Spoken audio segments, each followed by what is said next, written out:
Hola Peter, ¿cómo estás? Muy bien, Inés. Gracias por invitarme. Muchísimas gracias, ¿no? A ti por atendernos.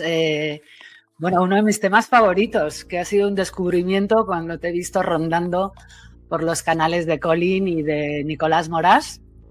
Temas sociedades secretas, yo creo que es uno de los temas que más me pueden entretener y apasionar, la verdad. Cuéntanos primero un poco de tu canal, ¿te parece, Peter? Tienes un canal en YouTube que se llama Saliendo de la Caverna, ¿verdad? Sí, correcto.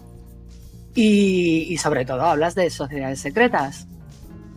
No solo, lo que pasa es que las Uh-huh. sociedades secretas es una parte importante de ese mundo oculto y de hecho, bueno, se llama Saliendo de la Caverna un poco como una alegoría a la caverna de Platón, de que hay un mundo en sombras, que es el mundo que nos proyecta la cultura, ¿no? La televisión, la educación, etcétera, lo conocido, lo aparente. Y yo sostengo bueno, que hay un mundo más allá, un mundo más oculto que no aparece en la tele y existe, sin embargo. Entonces procuro hablar de aquello que está más allá de lo aparente, por así decirlo. Bueno, las sociedades secretas al final nos llevan acompañando toda la historia, porque es que vayas al siglo que vayas, siempre había una sociedad por ahí, casi como que dirigiendo en realidad. Yo creo que yo lo resumiría que son los poseedores del conocimiento real, ¿no? Porque se empeñan en enseñarnos solo una parte de la ciencia cuando sabemos que hay mucho más, o se empeñan en contarnos una versión de la historia cuando la historia se tiene que estar revisando, yo creo que constantemente, ¿no? Porque tenemos más tecnología, por ejemplo, el carbono 14, pues hace años en arqueología no se podía utilizar, pero ahora sí, habrá que revisar todo eso, ¿no? Pero hay una parte del conocimiento que yo creo que estas sociedades secretas se ocupan de ocultarnos. ¿Es así? Sí, las sociedades secretas o las cofradías religiosas o los clubs funcionan desde la lógica de la compartimentización del conocimiento. Es decir, en compartimentos estancos ellos dividen y crean una serie de jerarquías, incluso entre sus propios iniciados, que consideran son los únicos que pueden recibir la información, pero incluso desde mi punto de vista, los que son iniciados, los que forman parte de esos clubs, de esos grupos, también están engañados porque nunca les dan toda la información, Claro. las van dando a cuentagotas y siempre hay una cúpula que está al margen del resto de la estructura de la organización. Es como, bueno, realmente es una estructura piramidal como si fuera una estafa Ponzi, ¿no? Un poco sí, funcionan para captar gente, pero siempre hay una élite dirigiendo esas organizaciones que saben toda la información y saben a cuentagotas qué información van a dar a los iniciados, que muchas veces operan desde un nivel muy psicológico, es decir, les prometen fortuna, fama, poder, les prometen, juegan con sus egos, con su narcisismo. Hay un perfil también del iniciado muy concreto, un perfil psicológico, y existen desde el principio de los tiempos, muy ligado al mundo masculino, ¿no? A los clubs de caballeros ya en la Edad Media. Entonces, bueno, funcionan, es decir, está muy ligado, son como monjes, como las antiguas cofradías religiosas, lo único que han ido evolucionando y ya no han sido solo monjes o monjes guerreros como los templarios, sino que han entrado en el mundo civil y han captado gente del mundo civil con la evolución de los tiempos. ¿Y cuál dirías tú que es la más antigua? Que sepamos. Pues antiguas, pues por ejemplo, las órdenes religiosas medievales son muy, muy antiguas. La orden del Cister, la orden constantiniana podríamos decir que es la más antigua, pues que es una orden que está ya presente en el tardo Imperio Romano. ¿Qué te podría decir? Hombre, siempre ha habido órdenes antiguas, los pitagóricos eran una sociedad secreta, se seguían un poco los estudios de Pitágoras, las órdenes herméticas en el antiguo Egipto, pero sí, yo te diría que las órdenes medievales, la orden del Cister, la orden constantiniana, son las más antiguas. Y bueno, más allá del tema conocimiento, están muy ligados a rituales, una serie, entiendo, de preceptos que tienen que cumplir o mandamientos, no sé si llamarlo así, pero desde luego sí que están ligados a rituales esotéricos, tiene mucho que ver con esto también, ¿no? Sí, es decir, ellos se han encargado, lo que pasa, vuelvo a decir ellos, cuando digo ellos no digo a las sociedades secretas, porque las sociedades secretas, en su amplia mayoría, la gente que lo compone simplemente sigue una jerarquía y no sabe ni siquiera para qué agenda está trabajando. Digo los que controlan a las sociedades secretas que están por encima de sus miembros. Ellos se han encargado de distorsionar la ciencia, el tiempo. Pues si tú, en el país de los ciegos, el tuerto es el rey. Si tú ciegas a la población, con que tú tengas la única velita, el único candil, puedes ir guiarles y puedes ir guiándoles un poco como quieras. Es decir, por ejemplo, con el tiempo. El tiempo es una cosa que se ha distorsionado. Es decir, antes el tiempo, por ejemplo, se medía cada año en 28 días, cada año. Y a partir de, creo que fue Gregorio XIII, uno de estos, se crea el calendario de 12 meses, donde el tiempo ya pues se mide como algo externo, empiezan a aparecer los primeros relojes, y relojes mecánicos me refiero, y entonces ya el tiempo se mide de un día a otro, es decir, cambia la concepción del tiempo, ¿no? Pero ellos tenían muy en cuenta la parte ritual, la parte esotérica, es decir, yo no creo que por casualidad la astrología esté muy presente en estas sociedades secretas. Todos los dioses griegos y antiguos tenían nombres en base a la astrología, y eso, bueno, se ha seguido aplicando en los programas espaciales, la NASA, programa Apolo, programa Géminis, el proyecto de programa Saturno. Bueno, de hecho, los días de la semana juraría que también, ¿no? O dioses romanos, o... Sí. Nombres Claro, del mes junio, por ejemplo, se me ha ocurrido, el martes es el dios de la guerra, Marte. Creo que era algo así, sí. Han estado, y ellos las civilizaciones antiguas invirtieron recursos, tiempo y esfuerzo en construir templos, ¿no? Orientando su ubicación a las estrellas. El templo de Júpiter Capitolino en Roma, las pirámides en la constelación Orión, Stonehenge con el solsticio de primavera. Es decir, ellos han seguido un reloj cósmico, por así decirlo, para planificar las cosechas, determinados proyectos, arquitectura, incluso guerras. Y a la gente pues se les ha dado, pues por ejemplo, el calendario gregoriano con Gregorio XIII, que es muy sencillo, muy simple, y que no se basaba en cómo se medía antes el tiempo, que era un año estaba dividido en 13 ciclos lunares de 28 días cada uno, y eso daba una concepción del tiempo diferente. Entonces yo creo que a partir del siglo XVII, desde mi punto de vista, se crea una sociedad mucho más materialista, empírica, donde una serie de expertos científicos, desde una lógica religiosa oculta, que no aparente, han planificado... ¿Los Illuminati pueden ser? No, yo... ¿No tiene nombre en el siglo XVII? Sí, yo diría que en el siglo XVII la Royal Society de Londres, por ejemplo, y las grandes órdenes religiosas de la época, como era la Compañía de Jesús, planifican el mundo científico moderno que va a imperar desde entonces. Los Illuminati, para mí, es posterior. No recuerdo la fecha, igual es siglo XIX, puede ser, es que no recuerdo la fecha. No, es 1776. Sí, eso. Es posterior y desde mi punto de vista es únicamente algo coyuntural. O sea, luego ese nombre se ha aplicado más a nivel genérico, pero tiene una fecha de inicio y de fin, esa orden. Fin. Supuestamente, ¿no? Sí, para mí fue creada para organizar la Revolución Francesa. Aunque nace en Baviera y tal, el origen está en hacer la Revolución Francesa, aunque muchos de los postulados, acabar con la propiedad privada, crear una sociedad sin, por así decirlo, donde los roles tradicionales queden disueltos, eso hay mucho que luego será copiado y aplicado por otras filosofías y otras corrientes, pero para mí tiene una fecha de inicio y de fin, esa orden. Os invito a compartir nuestro programa en todas vuestras redes y grupos. Y también os animo a apoyarnos con vuestras suscripciones y vuestras donaciones en PayPal.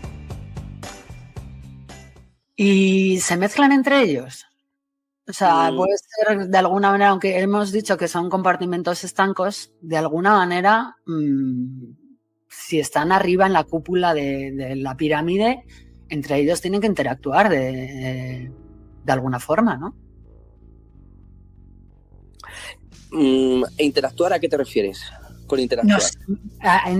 Entre ellas distintas sociedades secretas, no sé, imagínate, una está más enfocada igual a la ciencia y la otra está más enfocada a, no sé, temas geoestratégicos, pues estos clubs, entre ellos, pues no sé, así como el Club Bilderberg invita a unos y otros, interactúan, yo creo, ¿no? Y sí, de alguna manera coordinarán agendas, quiero decir. Sí, de hecho muchos miembros de las órdenes de Illuminati pues también eran Rosacruces o de la masonería, o sea que sí que hay una interrelación, pero en el fondo a nivel de base funciona por la lógica o sea, a nivel de cúpula, claro que están emparentados y hay una aristocracia siempre que controla todas estas órdenes, pero a nivel de base funciona muchas veces por el chantaje, por los juramentos, los sobornos, desde mi punto de vista, es decir, pero sí ha habido órdenes que han compartido conocimiento en las alturas, nunca en la base. En la base siempre tienes cada uno su ritual, su distinción. Hay mucho de, por así decirlo, de postureo, de protocolo, de liturgia, ¿vale? Para distinguirse, pero por ejemplo, los alumbrados, ¿no? Que se especula que Loyola perteneció. Pues mucho de la filosofía de los alumbrados está presente en otras órdenes, no sé, en órdenes, la orden martinista, ¿no? La orden, yo qué sé, órdenes herméticas, por ejemplo, mucho de... Es que no sabría ahora mismo decirte, por ejemplo, la orden Illuminati. La orden Illuminati decía que había que volver a la época de Adán y Eva, ¿no? De como cuando Dios creó el mundo, ¿no? Un mundo prístino donde el ser humano no tenía propiedad, ni civilización, ni existía el mundo moderno. Pero la orden martinista defendía lo mismo, es decir, defendía que había que volver al paraíso y al mundo anterior a la caída del hombre, donde pues, un mundo primitivo. O sea que hay muchos paralelismos, ¿no? También pues eso, el socialismo o el marxismo comparten mucho con este tipo de órdenes, como la orden teosófica o la orden Illuminati, en tanto hablan de que debe desaparecer la propiedad privada y una sociedad sin clases, sin estamentos, igualitaria. Es decir, comparten muchas visiones, y eso que el marxismo en teoría no es una sociedad secreta, pero muchos de los que parieron el marxismo pertenecían a claro. Bueno, quería comentar de hecho que conocemos la existencia de, no sé, brujos, adivinos, consejeros de la élite siempre, ¿no? Quizás esta persona, pues no sé, el que acompañaba al faraón o el que acompañaba al César de Roma, siempre tenían una figura así representativa. John Dee, con la reina Tudor, con Isabel Tudor, sí. John Dee, por ejemplo, me estoy acordando ahora que era astrólogo, creo, alquimista, pues, le gustaba el tema esotérico. A mí me viene a la cabeza Rasputín, que me llama muchísimo la atención. Y entonces, quiero decir, por llevarlo ahora a nuestros tiempos, yo creo que esta serie de figuras sigue existiendo, que siguen teniendo esta especie de consejeros más para consultar temas esotéricos a la hora de imponer estas agendas. Y, por ejemplo, yo creo que está presente en política y que los políticos es un actor muy importante, que yo creo que son los que además implementan esos postulados en la sociedad. ¿Sabes lo que te quiero decir? Sí. El poder siempre ha tenido o ha necesitado de una legitimación religiosa de cara a las masas. Lo que no quita que luego ellos, más allá de la religión, tengan sus propias creencias esotéricas. Pero más allá de la religión, para mí la religión... Sí, más allá de la religión. Pero sí que existe esa figura, el sacerdote ligado al poderoso en determinados aspectos. Los políticos para mí están en el grado más bajo de la pirámide, es decir, lo que llamaría esta escritora Nesta Webster. Nesta Webster es una escritora que tiene un libro que se llama La Revolución del Mundo. Y ella habla de las sociedades secretas y explica que a nivel de políticos, a nivel de ministros, a nivel de... las sociedades secretas simplemente operan por captación de mentes egocéntricas, narcisistas, y transforman, ¿no? Transforman a la persona, le hacen ver que está a punto de entrar en un mundo de fama, de dinero, de poder, y les van orientando. Entonces entra una persona de una manera y cambian su carácter, ¿no? Como en el ejército. El ejército moldean, también, ¿no? Claro, en el ejército también, claro, le someten a temperatura, a presión y moldean el hierro candente, como en el ejército funciona igual, desde el trauma. Es decir, entra una persona, un recluta, le someten a trauma y le orientan a obedecer a la gran estructura. El individuo desaparece y se funde en la colectividad, sacrificándose por la colectividad. Entonces el político, por eso hay políticos que a veces se sacrifican por el partido o por lo que está más, la agenda que está más allá de un partido concreto, y se ve caer a ministros y se ve caer a presidentes de gobierno y a candidatos a la Moncloa o a candidatos a la Casa Blanca con mucha rapidez, más allá de sus ambiciones individuales. Sí, así es, claramente. Oye, ¿te parece que revisemos el discurso este famoso de Kennedy, donde habla de las sociedades secretas? Y lo comentamos ahora, que tengo un par de preguntas para ti, ¿vale? Muy bien. Ladies and gentlemen, the very word secrecy is repugnant in a free and open society. And we are, as a people, inherently and historically opposed to secret societies, to secret oaths, and to secret proceedings. And there is very grave danger that an announced need for increased security will be seized upon by those anxious to expand its meaning to the very limits of official censorship and concealment.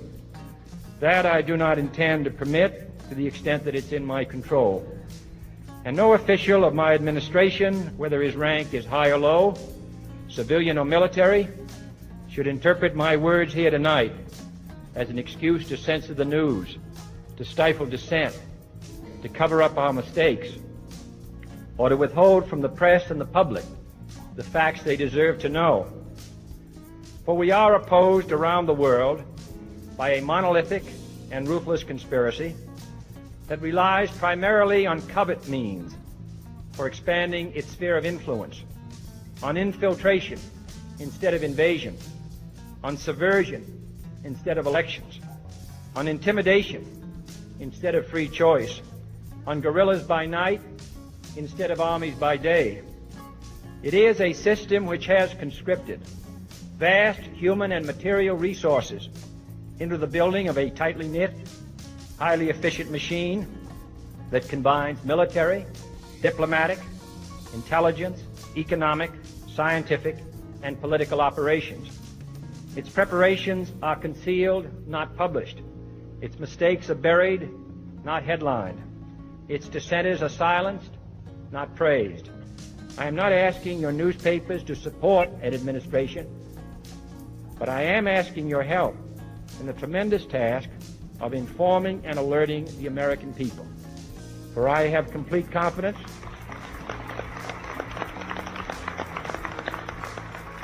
in the response and dedication of our citizens whenever they are fully informed.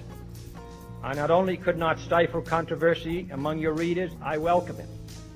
This administration intends to be candid about its errors. For as a wise man once said, an error doesn't become a mistake until you refuse to correct it. We intend to accept full responsibility for our errors, and we expect you to point them out when we miss them. Without debate, without criticism, no administration and no country can succeed, and no republic can survive. That is why the Athenian lawmaker Solon decreed it a crime for any citizen to shrink from controversy. And that is why our press was protected by the First Amendment, the only business in America specifically protected by the Constitution, not primarily to amuse and entertain, not to emphasize the trivial and the sentimental, not to simply give the public what it wants, but to inform, to arouse, to reflect, to state our dangers and our opportunities, confident that with your help, man will be what he was born to be, free and independent.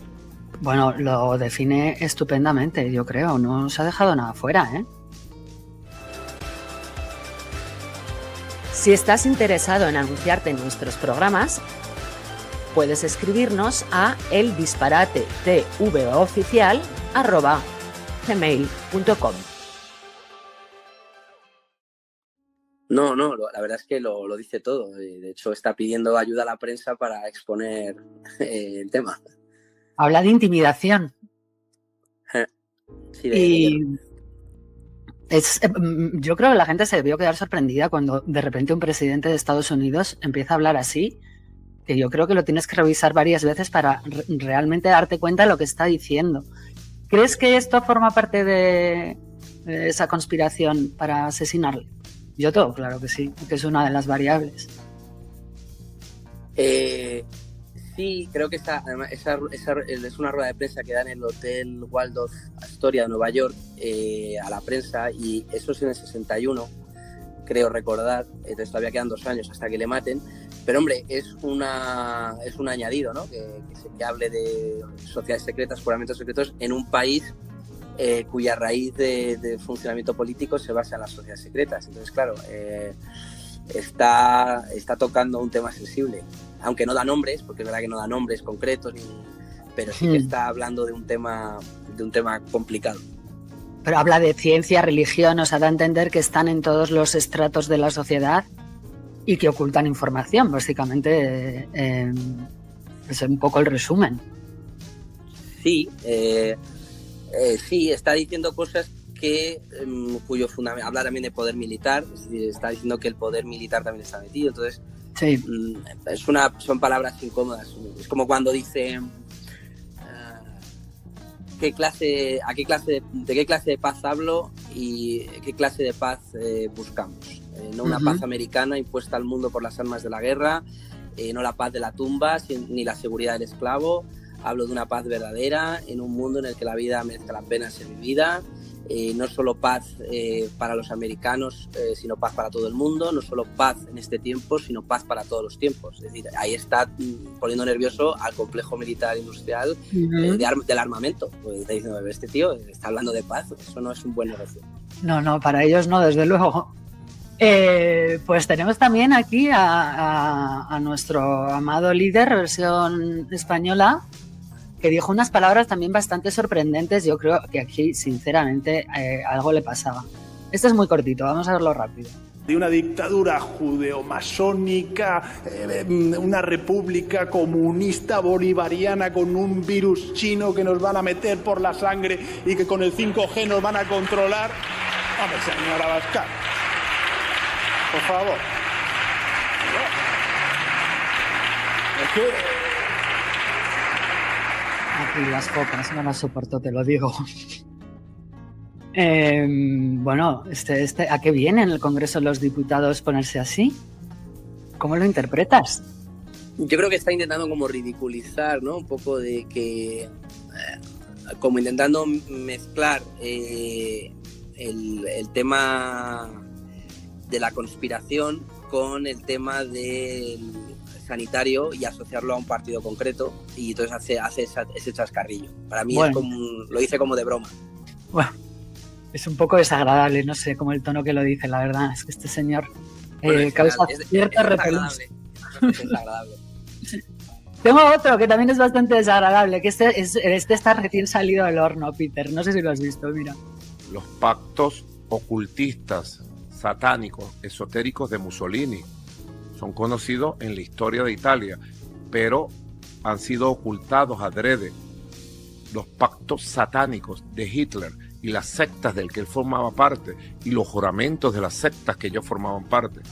Y todo se ha salido a la luz por los pactos satánicos de Elon Musk y de todo este grupo, por las prácticas también ocultistas, satánicas y más allá del fascismo venezolano, hoy por hoy, de la dirección del fascismo venezolano. De verdad, me tengo que reír, Pete, cada vez que le oigo decir Elon Musk. Sí, porque Elon Musk creo que en Twitter le vacila un poco y el tío entró al trapo. Bueno, todo el mundo barre para casa y siempre para cualquiera de estos el otro es el malo y ellos son los buenos.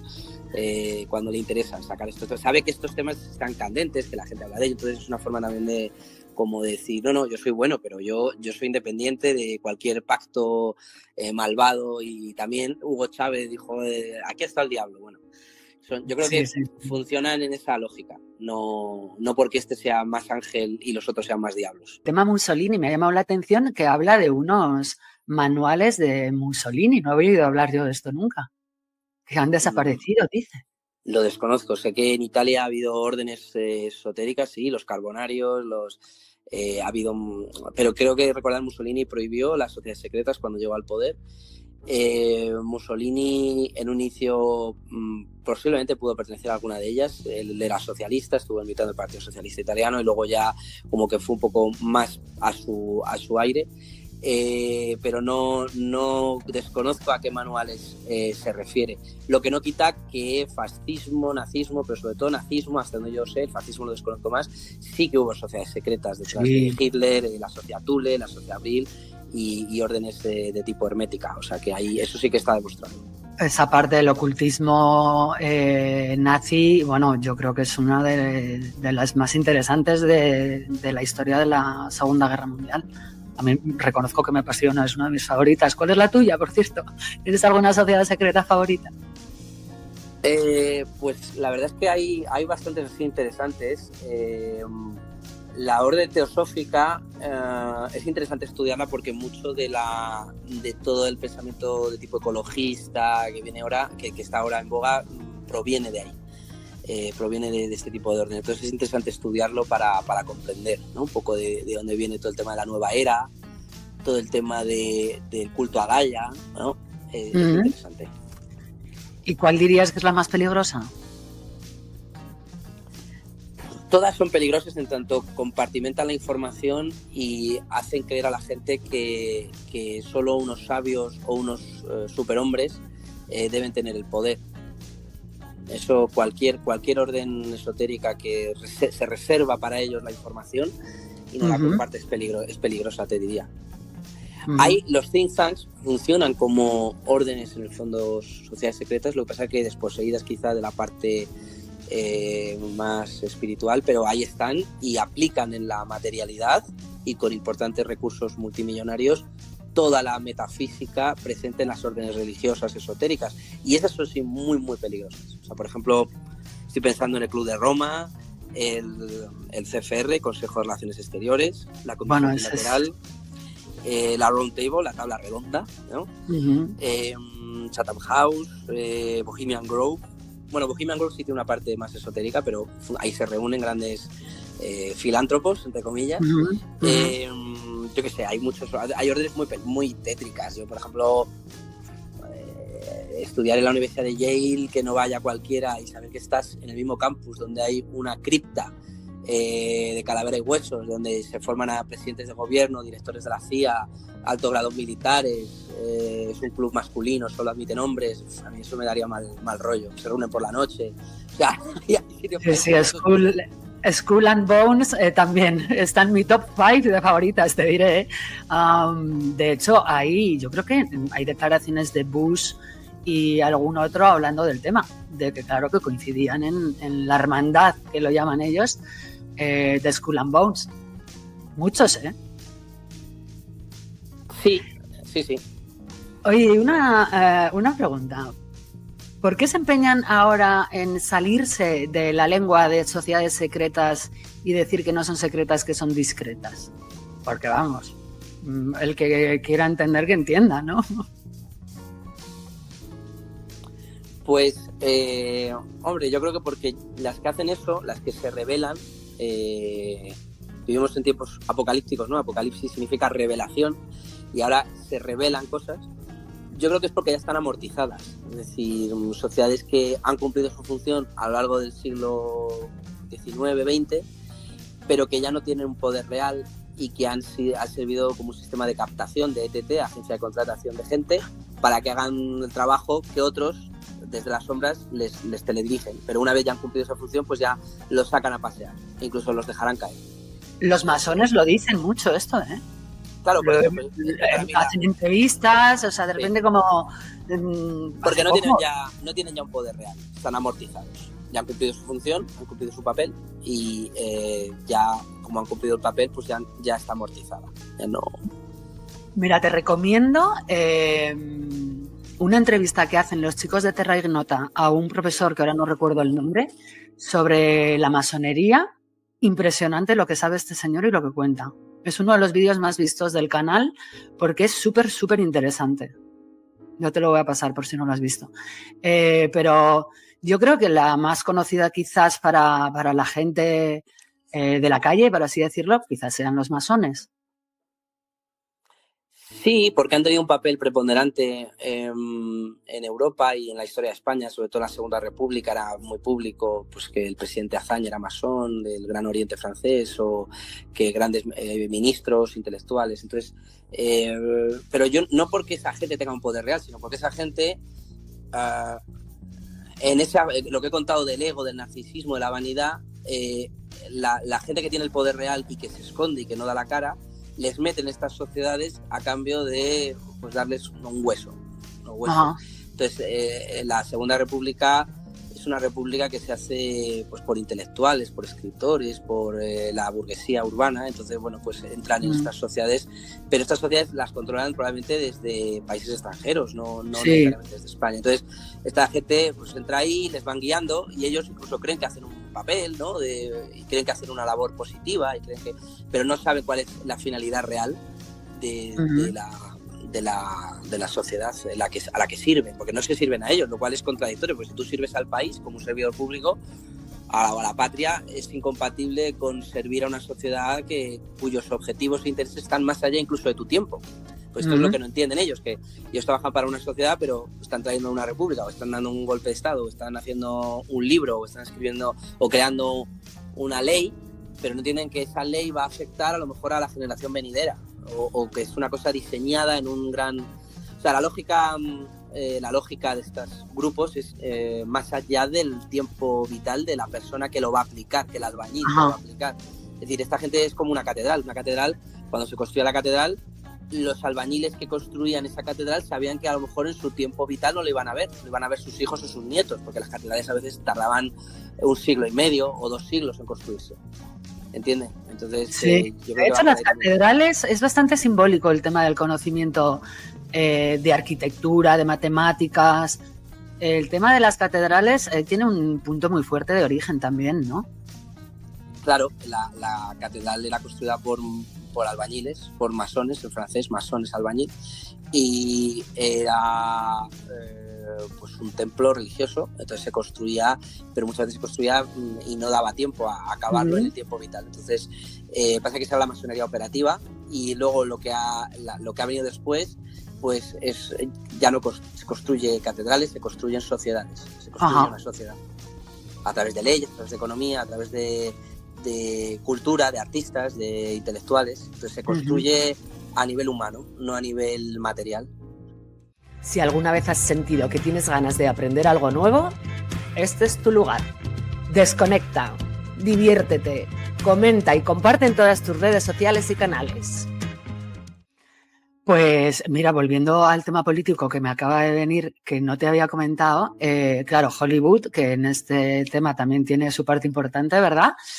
Hay una película que no sé si has visto, que seguro que sí, que se llama Manchurian Candidate, que es como a través de Mecha Ultra modelan a un candidato para que sea presidente de Estados Unidos. Entonces, yo os la recomiendo porque es muy interesante y muy de actualidad. Es una peli de los 60, pero luego hay una versión con Denzel Washington más reciente. No sé si la has visto. ¿La has visto? Sí, he visto la versión última esta que hizo Denzel Washington, que era de un tío que le crean un candidato controlado, mentalmente controlado para llegar a la Casa Blanca. Ese es, pues está súper de actualidad. De hecho, en el debate de Trump y Biden, Trump le llamó a Biden Manchurian Candidate, que me llamó muchísimo la atención. He's a Manchurian candidate. Bueno, querido Peter, no sé si me he dejado algo en el tintero. ¿Quieres hablar de algo más? Mira, antes que has comentado lo de los rituales, voy a dar un dato para la audiencia, para que un poco, que puede ser una casualidad, pero para que lo tengan en cuenta.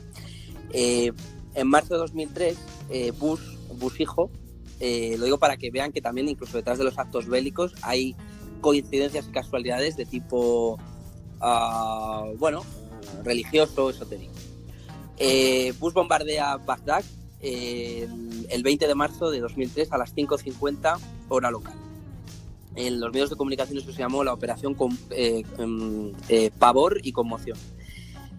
Si vamos a las raíces del paganismo europeo, ¿no? Sobre todo en el mundo celta, ese día se le conoce por la celebración de la Pascua de Ostara. Que bueno, Ostara pues es la llegada de la primavera, ¿no? Por así decirlo, en el mundo es el equinoccio vernal que se llama, entonces la llegada de la primavera. Todo el mundo ocultista, Wicca, mundo druida, que adoran, pues eso, adoran a la diosa Gaia y todos estos, sabe que ese es el día del banquete, ¿no? O día de la fertilidad, de la primavera, a la diosa Festa.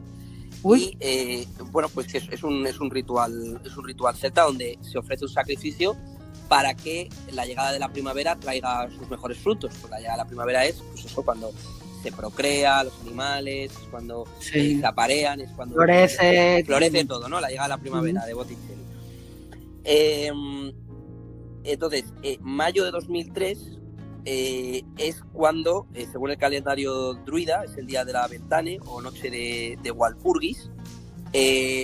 Ahí justo es cuando acaba el bombardeo de Bagdad, el bombardeo de Bagdad, el 1 de mayo de 2003. Entonces, es curioso que coincida el fin el fin del bombardeo con la adoración a Walpurg, a esta diosa pagana de la fertilidad, que luego bueno, va a tener su equivalente en el mundo religioso católico con Santa Walburga, en el mundo anglosajón, pero qué curioso que del 20 de marzo al 1 de mayo existía también ese ritual pagano en dar una ofrenda de sangre a la tierra, es decir, porque la diosa de la fertilidad pues representaba la tierra, la madre tierra que daba sus frutos. Entonces, qué curioso que la guerra de Irak el bombardeo de Irak durara del 20 de marzo al 1 de mayo. Qué casualidad. Entonces, a mí me retrotrae a determinadas visiones del mundo, de que debe haber un sacrificio humano para que haya esa prosperidad a la tierra. Siempre hablan de la restauración de la naturaleza, sacrificios al cosmos, las piedras de Gaia, las piedras estas de Georgia, que además están colocadas tipo Stonehenge, así una encima de otra, donde hablan pues eso, que hay que reducir población por el bien del planeta, que es como un ente abstracto. Entonces ya el ser humano pasa a un segundo lugar porque hay unos derechos de la tierra que están por encima de los derechos humanos. Entonces a mí esto me suena a panteísmo, me suena a los viejos cultos celtas druídicos, me suena a muchas cosas antiguas. Y luego cuando casualmente, revisando la historia, ves a la antigua, recién fallecida Isabel II de Inglaterra, que cuando era jovencita, con 20 y pocos años, hay fotos y vídeos, está en blanco y negro, la inician en un santuario druida en el bosque con una antorcha y vestida como una especie de sacerdotisa celta, pues no sé, de blanco y tal, pues me parece lo menos que curioso. Sí, es curioso. Un dato que he dado. Curioso es que hay que revisar todo con lupa, porque como todo tiene un trasfondo y se empeñan en ocultarnos cosas, pues claro, al final te hacen como trabajar doble la mente. Nosotros estamos trabajando ahora en un vídeo que estamos haciendo sobre el hundimiento de este yate en Sicilia, y claro, te da por preguntarte quién iba en ese barco. Yo ya no me pregunto por qué se ha hundido el barco, yo ya quiero saber quién iba en ese barco, porque pues demasiadas casualidades y demasiadas coincidencias, igual que este avión también que se cayó en Brasil, que por lo visto viajaban 8 científicos médicos que estaban trabajando en el tema del cáncer. Así que ahora pues habrá que ver también pues cartas astrales y alineación de planetas y revisar antiguos y ancestrales rituales para ver si coincide o no, porque es que la verdad, desde luego, será por coincidencias, estamos llenos, ¿eh? Sí, todo apunta a que tienen en cuenta, ¿no?, este tipo de relojes cósmicos o de agendas esotéricas más allá de las agendas. Que nada tiene que ver con el horóscopo, por cierto, ¿verdad? Bueno, a ver, ahora, por ejemplo, en teoría, en teoría se pasa, ¿no? Según el zodiaco, en los tránsitos ahora de Piscis a Acuario. Y sí que Acuario es una época más de colectivismo, ¿no? Y de tecnología. Y sí que a partir de 2020, que se entraba ya de lleno a Plutón en Acuario, pues justo es cuando empieza más la tecnología y el colectivismo. Entonces, sí que hay un paralelismo con los tránsitos astrológicos. Sí, no, te digo de broma lo del horóscopo, porque yo, bueno, en uno de los programas que hacemos, tengo una mini sección semanal que me invento yo el horóscopo porque lo hago con el chat, con inteligencia artificial, y entonces pues eso es como una cosa muy genérica, que en plan, pues disfruta del día y vístete de negro y ya está, Tauro. O sea, no quiero decir que es una tontería que tenemos de contenidos aquí en el canal, y era para hacerle un guiño. Realmente sí que yo que creo que hay gente que sabe de esto, yo lo hago como una comedia, y que los planetas pues tienen mensajes que, bueno, tendrás que estar capacitado y tener ese conocimiento para leerlo. Sí que creo que hay gente que lo puede hacer perfectamente y que influye en nuestra vida, claro, esos movimientos de los astros y las energías y demás. Yo sí creo que influye, claro, lo que pasa es que no... Desde luego ellos creen, o sea, yo sí que creo que ellos creen, o sea, no, lo que pasa es que esto es complicado de demostrar porque tú no estás en sus reuniones ni sabes de qué hablan, pero ves el simbolismo en sus decisiones, en el calendario, cuando toman determinadas decisiones. Ya he puesto la invasión de Irak, pero hay otras tantas. Las fechas que eligen para determinados eventos, deportivos incluso. Entonces, yo creo que existe, o sea, y luego, pues, respecto al tema sacrificial, la guerra en el fondo es un sacrificio ritual, si se elige una fecha concreta. Los impuestos son formas de sacrificio ritual, para mí. Es decir, bueno, impuestos, es que la palabra lo dice. Si nos paráramos 2 minutos a pensar en el significado literal de la palabra impuesto, o sea, es que te lo vas a comer con patatas, te gusta o no, porque está impuesto, o sea, es que ya con eso. Sí.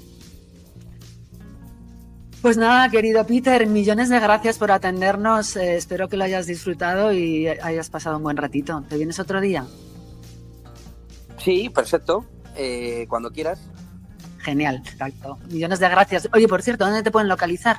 Déjanos, recuérdanos también, aparte del canal de YouTube, que es Saliendo de la Caverna. ¿Utilizas más redes?